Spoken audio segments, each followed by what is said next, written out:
بسم اللہ الرحمن الرحیم۔ شروع اللہ کا نام لے کر جو بڑا مہربان نہایت رحم کرنے والا ہے۔ تمام تعریفیں اس اللہ عز و جل کے لیے لائق و زیبا ہے جو سارے جہاں کا بنانے والا اور اس کو پالنے والا ہے، اور درود و سلام ہوں اس کے آخری نبی حضرت محمد مصطفیٰ صلی اللہ علیہ وسلم پر۔ اچھی طرح سے دھیان دے کر سنیے ان باتوں کو اور اینڈ تک سنیے، اللہ کے واسطے اچھی طرح سے دھیان دیجیے۔ اللہ کو بھی ماننا ہے اور اللہ تعالیٰ کے حکموں کو بھی ماننا ہے۔ مطلب کیا ہے اس کا؟ اللہ کو بھی ماننا ہے، اللہ تعالیٰ کو بھی ماننا ہے اور اس کے حکموں کو بھی ماننا ہے۔ وہ لوگ جو زمانے جاہلیت میں تھے وہ برائی میں لت پت پڑے ہوئے تھے، ان کے اندر ہر طرح کی برائی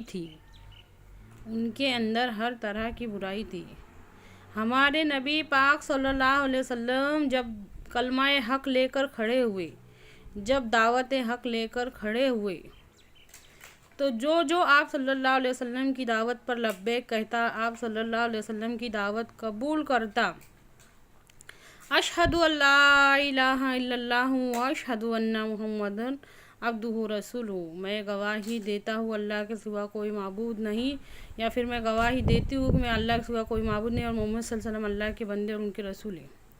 اب اس کے بعد ان پر یہ فرض ہو جاتا کہ پہلے اگرچہ وہ بت پرست تھا تو ابھی وہ بت پرستی چھوڑ دے گا، صرف اور صرف اللہ کی عبادت کرے گا۔ پہلے وہ زانی تھا، پہلے وہ شرابی تھا، تو اسلام میں آ جانے کے بعد، کلمہ پڑھ لینے کے بعد وہ زناکاری چھوڑ دے گا، وہ شراب چھوڑ دے گا۔ پہلے وہ دھوکے باز تھا، پہلے وہ جو کچھ بھی کرتا تھا، اسلام میں آنے کے بعد، کلمہ پڑھنے کے بعد وہ یہ سب چھوڑ دے گا۔ پہلے وہ ظلم کرتا تھا، زمانے جاہلیت میں وہ ظلم کرتا تھا، آپ صلی اللہ علیہ وسلم کی دعوت پر لبیک کہنے کے بعد، کلمہ پڑھنے کے بعد وہ یہ سب چھوڑ دے گا۔ پہلے وہ جو دھوکے دیتا تھا، بعد میں وہ دھوکے نہیں دیں گا آپ صلی اللہ علیہ وسلم پر کلمہ پڑھنے کے بعد۔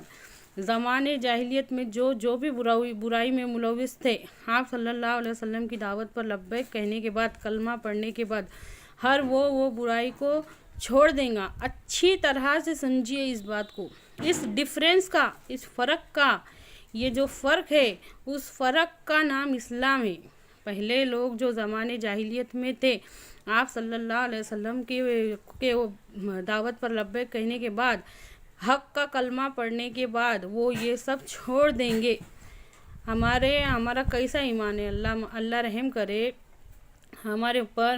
ہم کلمہ بھی پڑھتے، ہم آپ صلی اللہ علیہ وسلم کی دعوت پر لبیک بھی کہتے، اور سوچو صرف زبان سے یہ اقرار کر لینا کہ ہم مانتے، یہ نہیں، اللہ کے حکموں کو ماننا پڑے گا، اس کے اوپر عمل کرنا پڑے گا۔ اللہ کے واسطے اچھی طرح سے اس بات کو سمجھیے، جو بھی زمانے جاہلیت میں ہوتا تھا، ہمارے نبی صلی اللہ علیہ وسلم کی دعوت پر لبیک کہنے کے بعد، آپ کلمہ پڑھنے کے بعد، وہ سب، اور صحابہ رضی اللہ تعالیٰ نے عمل کر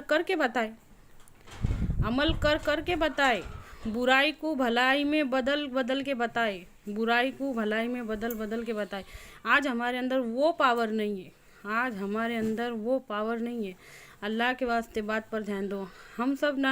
ہمارے سب کے دل کی یہ خواہش ہے کہ ہمارے بچے کو، ہم اتنا سا کانٹا چبھنا برداشت نہیں کرتے، نہ خود کو چبھے نہ ہمارے بچوں کو چبھے۔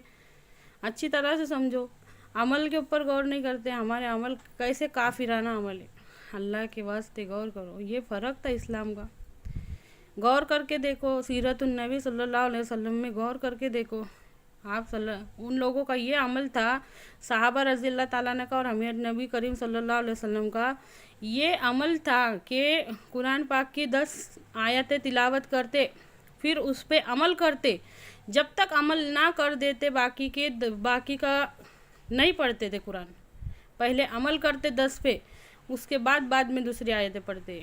اللہ کے واسطے غور کر دو، ہمارا عمل بہت تھوڑا ہے، ہم معاملات میں پیچھے، ہم معاشرات میں پیچھے، ہم عبادات میں پیچھے، ہم اخلاق میں پیچھے، ہر بات میں پیچھے۔ یہ وجہ ہے کہ آج مسلمان ذلیل ہے، اللہ کے واسطے میری باتوں میں غور کرو، ہمارے چینل کو زیادہ سے زیادہ پھیلاؤ اور شیئر کرو، لائک کرو، سبسکرائب کرو اور دعاؤں میں ہم کو یاد رکھو۔